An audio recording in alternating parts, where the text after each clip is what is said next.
लघुत्तम समापवर्त महत्तम समापवर्त का में अपवर्त, जिसको हम गुणज या मल्टीपल कहते हैं। तो बेटा अपवर्त जो है अपवर्तक का विपरीत आप समझ सकते हैं।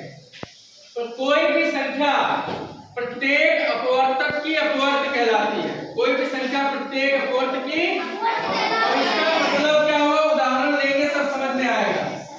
जैसे बच्चों लिखा है 4 गुना 5 बराबर 20, ठीक है ना।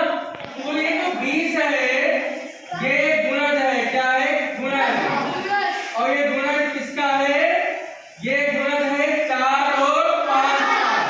तो 4 और 5 बच्चों ये हो गए अपवर्तक, 20 के क्या हो गए अपवर्तक। और भी होंगे, लेकिन यहाँ पर हम समझाना क्या चाह रहे हैं वो समझिए कि जो गुणज होता है वो अपवर्तक के बराबर या उससे बड़ा होता है, और अपवर्त में क्या लिखा था उसके बराबर या उससे छोटा होता है।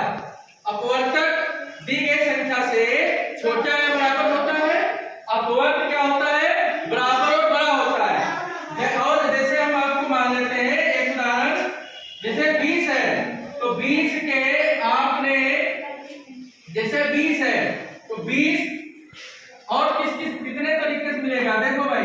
जैसे लिखा है 20 गुणा 1, ये भी 20 होता है, ठीक है ना। उसके बाद में 4 गुणा 5, ये भी 20 होता है।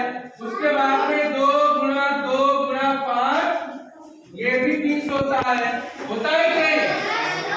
तो अब आप क्या और देखिए 1 गुणा 2 गुणा 5, ये भी 20 होता है। तो ये सब क्या है, ये सब क्या है अपवर्तक है। क्या है अपवर्तक, ठीक है ना। और ये क्या है, ये इसका गुणज है। बात समझे कि नहीं। अपवर्त क्या होता है, अपवर्तक जो होते हैं उनको गुणा करने पर जो संख्या मिलती है इसीलिए इसको हम गुणज कहते हैं, वो आपका अपवर्त कहलाता है। अपवर्तक जो होते हैं, ठीक है ना, उनको गुणा करने पर जो संख्या हमें मिलती है, ऐसे समझ लो, वह संख्या क्या कहलाती है अपवर्त कहलाती है। क्या कहलाती है?